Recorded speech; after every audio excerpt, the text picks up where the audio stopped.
सत्य हनुमान क्रोध का संघार। देखो आपको समझाता हूँ मैं इस तरीके से कैसे इसे पढ़ते हैं और कैसे राह बनाते हैं। देखो अब मैं सुना के दिखाता हूँ आपके लिए।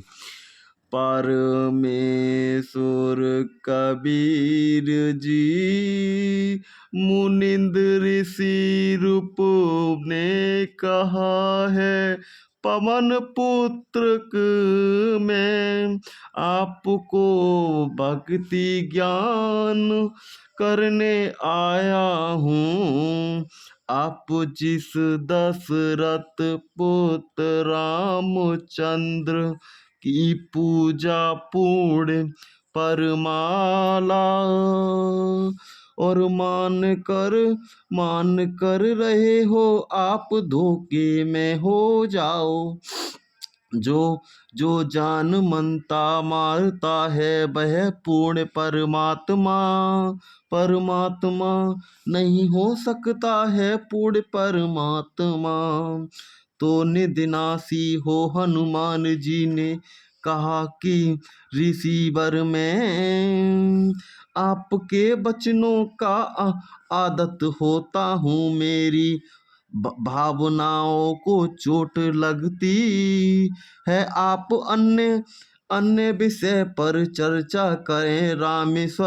रामेश्वर कबीर जी ने कहा कि यदि कोई व्यक्ति गलत रास्ते जा रहा है हो, वह उस रास्ते को ठीक बनाकर चल रहा हो। जो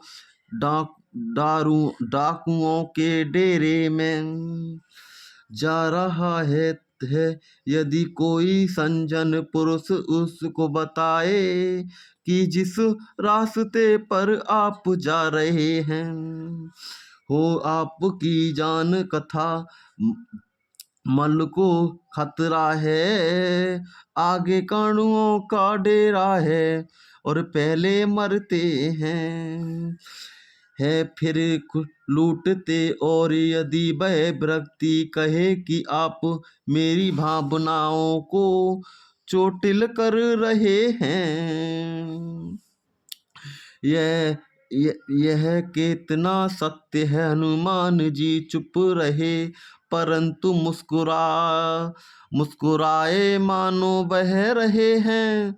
हाँ आप सत्य कहते हो। हनुमान जी के चेहरे पर शांति का चिन्ह देखकर परमेश्वर ने बताया कि श्री रामचंद्र जी श्री विष्णु जी के अवतार, श्री विष्णु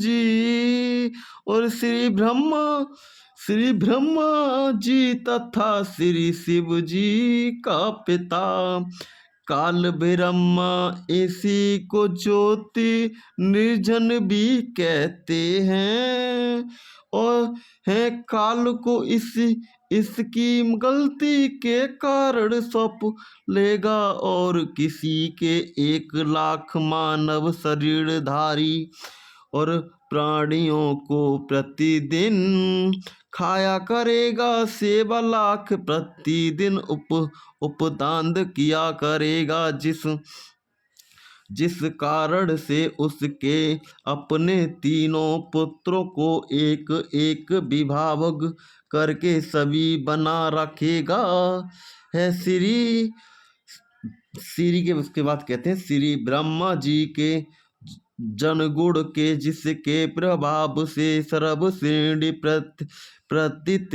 होकर संतान उपदिति कहते हैं जिस कारण से ब्रह्मा को भूल के उपकृति करता मान रखा है। उत्पत्ति करता तो पूर्ण परमात्मा काल ने अपने दूसरे पुत्र विष्णु को कर्म अनुसार पालन करने का विभाग दिया और विष्णु सत्य-गुण के काल ने तीसरे पुत्र शिव तम गुण को इन 1,00,000 मानवों शरीरधारी जीवों को मार कर जिस उसके पास भेजने का विभाग दे रखा है, वह सस शरीरधारी जीवों को मारकर पास रहता है, भेजने का विभाग रखता है। और भी मरते हैं ब्रह्मा विष्णु शिव जी के जन्म मारते हैं जी, पूरी वायु जाते हैं। और बुद्धि दिशा भी सब से आती है, और एक लोग जैसा भी जहाँ पर वेद कस्ता तथा मरण नहीं है, तो वह कोई रावण किसी की पत्नी का उपहरण नहीं करता। आपके सामने लंका में हुए राम रावण युद्ध में कितने व्यक्ति तथा अन्य प्राणी मर गए। एक सीता चुरान छोड़ने के लिए अपने श्री रामचंद्र जी के लिए अपने प्राणों की